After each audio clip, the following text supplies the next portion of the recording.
ফিরালাম বিরতির পর ঘূর্ণিঝড় রেমালের প্রতি মুহূর্তের আপডেট আপনাদের সামনে তুলে ধরছি।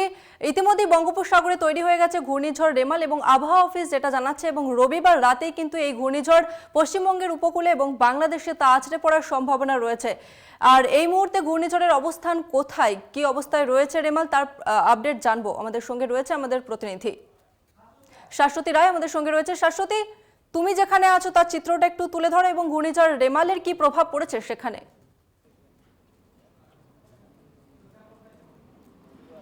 দেখো, যে আপডেট পাওয়া যাচ্ছে ইতিমধ্যেই আলিপুর আবহাওয়া দপ্তর থেকে, সেটি জানা যাচ্ছে যে উত্তর বঙ্গোপসাগরে তীব্র ঘূর্ণিঝড় রূপে অবস্থান করছে এই রেমাল, এবং সবথেকে বড় বিষয় হঠাৎ করে তার গতিবেগ বৃদ্ধি।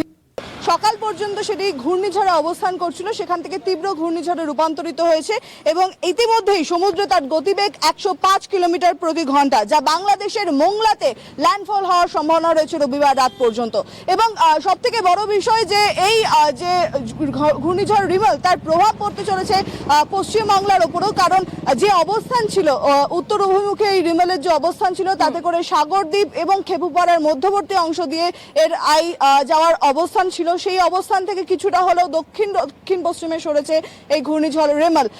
একেবারে বলা যায় খেপুপাড়া এবং যে মোংলা তার মধ্যবর্তী অংশ, অর্থাৎ বাংলাদেশের দক্ষিণ পশ্চিম দিকে অগ্রসর হচ্ছে ক্রমাগত এই ঘূর্ণিঝড় রেমাল, এবং যার প্রভাবে ইতিমধ্যেই বিভিন্ন জায়গায় ঝড় বৃষ্টি শুরু হয়েছে এবং ভারী বৃষ্টির পূর্বাভাস রয়েছে দুই 24 পরগনা, পূর্ব মেদিনীপুর এবং পূর্ব বর্ধমান।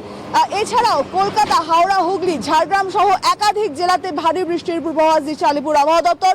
আজকে বিকেল থেকে এই ঝড় বৃষ্টি শুরু হবে বলে জানাচ্ছে হাওয়া অফিস, এবং এই ঝড় বৃষ্টি রাত বাড়ার সঙ্গে সঙ্গে আরো প্রবল মাত্রায় হবে। তবে একেবারেই শুধুমাত্র যে দক্ষিণবঙ্গ এর দ্বারা প্রভাবিত তা নয়, এর পাশাপাশি উত্তরবঙ্গেও কিন্তু বৃষ্টি শুরু হয়ে গেছে। সেক্ষেত্রে আলিপুরদুয়ার, কোচবিহার সহ মালদা এবং দুই দিনাজপুরে বৃষ্টি ইতিমধ্যেই শুরু, এবং আগামীকাল এই বৃষ্টি কিন্তু উত্তরবঙ্গেও বাড়বে। সেক্ষেত্রে ঘূর্ণিঝড় রেমালের যে অবস্থান এখনো পর্যন্ত রয়েছে, যার জেরে জলোচ্ছ্বাস শুরু হয়ে গেছে দীঘা, এবং এর পাশাপাশি যে দক্ষিণ 24 পরগনায় জারি রয়েছে সতর্কবার্তা।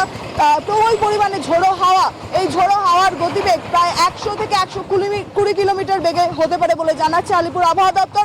এছাড়াও এই যে ঘূর্ণিঝড়, সেটি ল্যান্ডফলের সময় প্রায় 135 কিলোমিটার পার ঘন্টায় অতিক্রম করবে একেবারে উপকূলবর্তী অংশ দিয়ে। সেক্ষেত্রে সাগরদ্বীপ এবং দক্ষিণ 24 পরগনা সব থেকে বেশি ক্ষতিগ্রস্ত হওয়ার সম্ভাবনা রয়েছে। সুন্দরবনের জন্য জারি রয়েছে সতর্কবার্তা, কারণ যেই অংশ দিয়ে এই ল্যান্ডফল বা এই রিমালের অতিক্রম করবে, সেই অংশ সব থেকে বেশি ক্ষতিগ্রস্ত হয়। এখন সময় আরো একটা বিরতির।